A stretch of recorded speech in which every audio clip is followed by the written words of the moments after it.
Sophia, votre coach de vie, coach business et formatrice développement personnel certifiée PNL. Alors, comme promis, je fais ma première capsule conseil et coaching sur un sujet qui m'a été demandé par plusieurs personnes.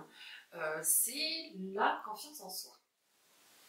Alors, la première question qui se pose, c'est qu'est-ce que la confiance en soi? En fait, la confiance en soi, quand j'ai confiance en moi, je suis à l'aise devant de nouvelles situations, devant de nouvelles personnes. C'est une perception où le sentiment intérieur est un sentiment complètement positif. Je crois en moi, je crois en ma capacité, je crois en mes compétences et je crois en mon droit au bonheur. Et je crois aussi que je peux atteindre facilement mes objectifs. En fait, la confiance en soi est très liée au regard des autres aussi. Parce que si je prends la parole en public, je vais me poser la question, et si je trébuche, et si je fais une erreur, que penseront les autres si j'échoue? Il est très important quand je travaille sur la confiance en soi de manière générale de me détacher du regard des autres. C'est un travail qui est un travail de longue haleine, mais il faudra s'y mettre. Et pour qu'on soit ensemble efficace et perspicace, je vais vous donner un petit exercice à faire qui va augmenter votre confiance en vous.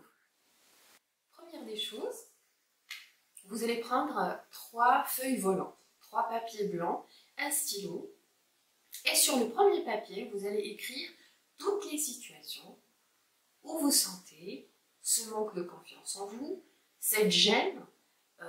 Je vous donne un exemple très simple.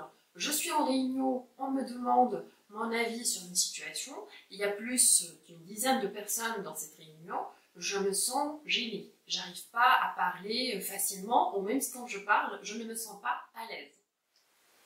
Alors vous écrivez toutes ces situations-là, vous faites une liste de situations où vous vous sentez gêné dans votre vie personnelle ou professionnelle. Et sur la deuxième feuille, vous prenez situation par situation et vous la transposez de manière positive.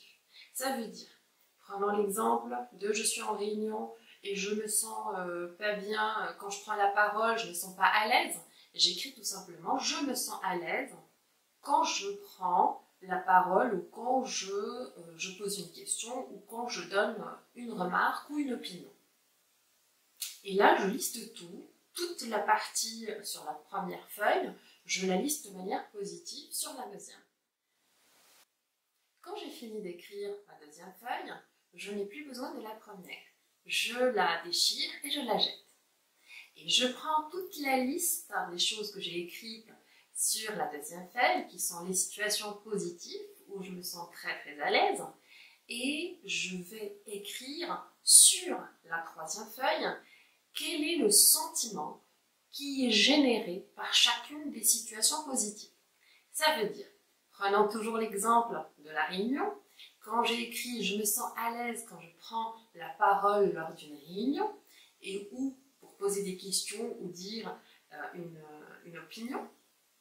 Alors, et je me sens heureux, je me sens reconnu, je me sens à l'aise.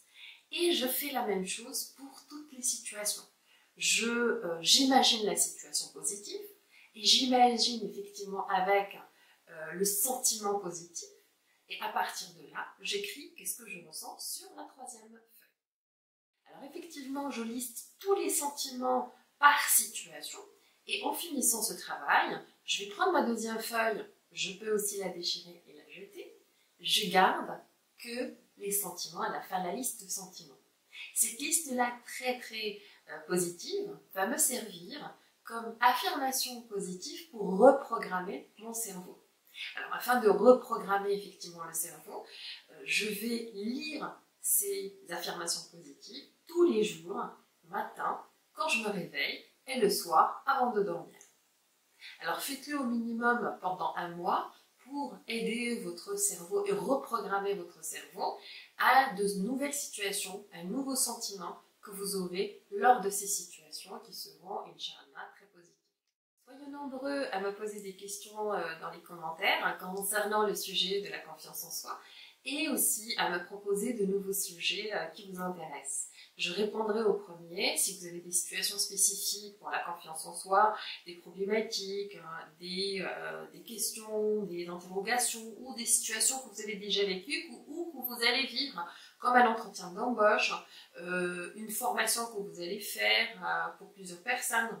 N'hésitez surtout pas à me demander conseil dans les commentaires et à me proposer aussi de nouveaux sujets. Je les aborderai bien sûr avec plaisir. Partagez aussi avec vos amis, connaissances, familles si le sujet les concerne. À très bientôt!